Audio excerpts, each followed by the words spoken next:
چلیں میں شروع کرتا ہوں جی. اچھا کھول دو. امرتسر سے اسپیشل ٹرین دوپہر 2 بجے کو چلی اور 8 گھنٹوں کے بعد مغل پورہ پہنچی. راستے میں کئی آدمی مارے گئے، متعدد زخمی ہوئے اور کچھ ادھر ادھر بھٹک گئے. صبح 10 بجے کیمپ کی ٹھنڈی زمین پر جب سراج الدین نے آنکھیں کھولیں اور اپنے چاروں طرف مردوں، عورتوں اور بچوں کا ایک متلاطم سمندر دیکھا تو اس کی سوچنے سمجھنے کی قوتیں اور بھی ضعیف ہو گئیں. وہ دیر تک گدلے آسمان کو ٹکٹکی باندھے دیکھتا رہا.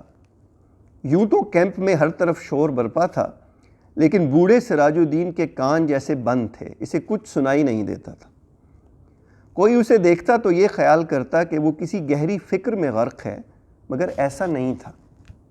اس کے ہوش و حواس شل تھے، اس کا سارا وجود خلا میں معلق تھا.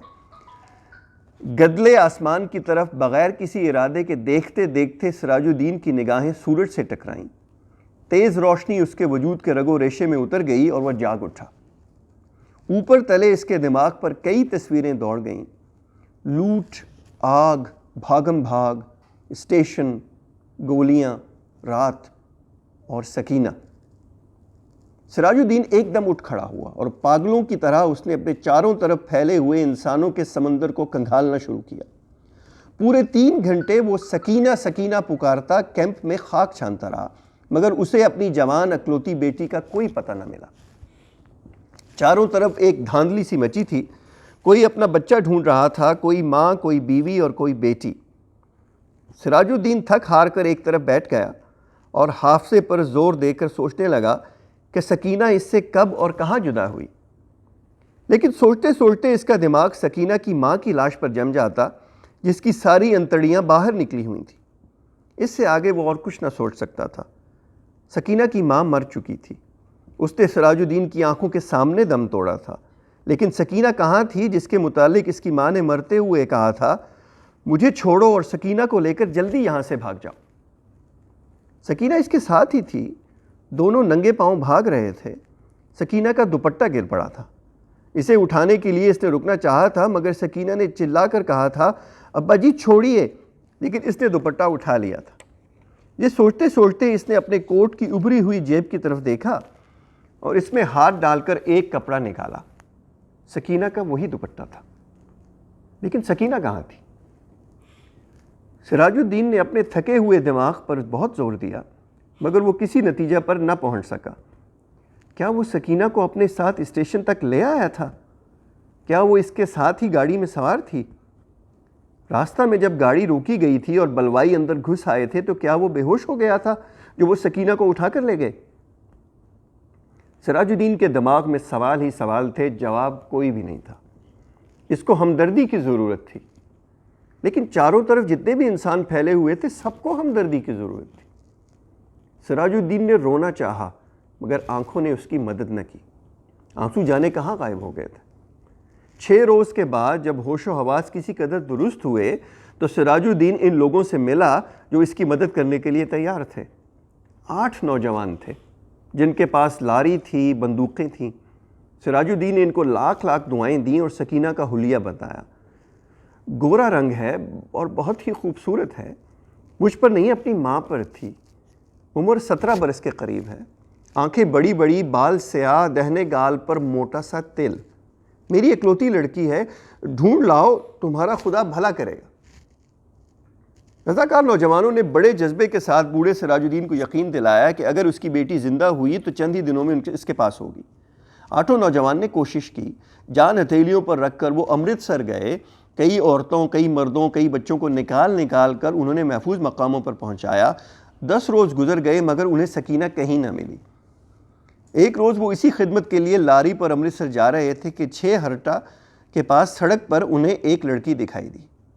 لاری کی آواز سن کر وہ بدکی اور بھاگنا شروع کر دیا. رضاکاروں نے موٹر روکی اور سب کے سب اس کے پیچھے بھاگے. ایک کھیت میں انہوں نے لڑکی کو پکڑ لیا. دیکھا تو بہت خوبصورت تھی. دہنے گال پر موٹا تل تھا. ایک لڑکے نے اس سے کہا، گھبراؤ نہیں، کیا تمہارا نام سکینہ ہے؟ لڑکی کا رنگ اور بھی زرد ہو گیا. اس نے کوئی جواب نہ دیا. لیکن جب تمام لڑکوں نے اسے دم دلاسا دیا تو اس کی وحشت دور ہوئی اور اس نے مان لیا کہ وہ سراج الدین کی بیٹی سکینہ ہے۔ 8 رضاکار نوجوانوں نے ہر طرح سکینہ کی دلجوئی کی، اسے کھانا کھلایا، دودھ پلایا اور لاری میں بٹھا دیا۔ ایک نے اپنا کوٹ اتار کر اسے دے دیا کیونکہ دوپٹہ نہ ہونے کے باعث وہ بہت الجھن محسوس کر رہی تھی اور بار بار باہوں سے اپنے سینے کو ڈھانکنے کی ناکام کوشش میں مصروف تھی۔ کئی دن گزر گئے، سراج الدین کو سکینہ کی کوئی خبر نہ ملی۔ وہ دن بھر مختلف کیمپوں اور دفتروں کے چکر کاٹتا رہا لیکن کہیں سے بھی اس کی بیٹی کا پتہ نہ چلا۔ رات کو وہ بہت دیر تک ان رضاکار نوجوانوں کی کامیابی کے لیے دعائیں مانگتا رہا جنہوں نے اس کو یقین دلایا تھا کہ اگر سکینہ زندہ ہوئی تو چند دنوں ہی میں وہ اسے ڈھونڈ نکالیں گے۔ ایک روز سراج الدین نے کیمپ میں ان نوجوان رضاکاروں کو دیکھا، لاری میں بیٹھے تھے۔ سراج الدین بھاگا بھاگا ان کے پاس گیا، لاری چلنے ہی والی تھی کہ اس نے پوچھا، بیٹا میری سکینہ کا پتہ چلا؟ سب نے یک زبان ہو کر کہا، چل جائے گا چل جائے گا، اور لاری چلا دی۔ سراج الدین نے ایک بار پھر ان نوجوانوں کی کامیابی کے لیے دعا مانگی اور اس کا جی کسی قدر ہلکا ہو گیا۔ شام کے قریب کیمپ میں جہاں سراج الدین بیٹھا تھا اس کے پاس ہی کچھ گڑبڑ سی ہوئی۔ 4 آدمی کچھ اٹھا کر لا رہے تھے۔ اس نے دریافت کیا تو معلوم ہوا کہ ایک لڑکی ریلوے لائن کے پاس بے ہوش پڑی تھی، لوگ اسے اٹھا کر لائے۔ سراج الدین ان کے پیچھے پیچھے ہو لیا۔ لوگوں نے لڑکی کو ہسپتال والوں کے سپرد کیا اور چلے گئے۔ کچھ دیر وہ ایسے ہی ہسپتال کے باہر گڑے ہوئے لکڑی کے کھمبے کے ساتھ لگ کر کھڑا رہا، پھر آہستہ آہستہ اندر چلا گیا۔ کمرے میں کوئی بھی نہیں تھا۔ ایک اسٹریچر تھا جس پر ایک لاش پڑی تھی۔ سراج الدین چھوٹے چھوٹے قدم اٹھاتا اس کی طرف بڑھا۔ کمرے میں دفعتاً روشنی ہوئی۔ سراج الدین نے لاش کے زرد چہرے پر چمکتا ہوا تل دیکھا اور چلایا، سکینہ! ڈاکٹر نے جس نے کمرے میں روشنی کی تھی سراج الدین سے پوچھا، کیا ہے؟ سراج الدین کے حلق سے صرف اس قدر نکل سکا، جی میں اس کا باپ ہوں۔ ڈاکٹر نے اسٹریچر پر پڑی ہوئی لاش کی طرف دیکھا، اس کی نبض ٹٹولی اور سراج الدین سے کہا، کھڑکی کھول دو۔ سکینہ کے مردہ جسم میں جنبش پیدا ہوئی۔ بے جان ہاتھوں سے اس نے ازار بند کھولا اور شلوار نیچے سرکا دی۔ بوڑھا سراج الدین خوشی سے چلایا، زندہ ہے، میری بیٹی زندہ ہے۔ ڈاکٹر سر سے پیر تک پسینے میں غرق ہو گیا۔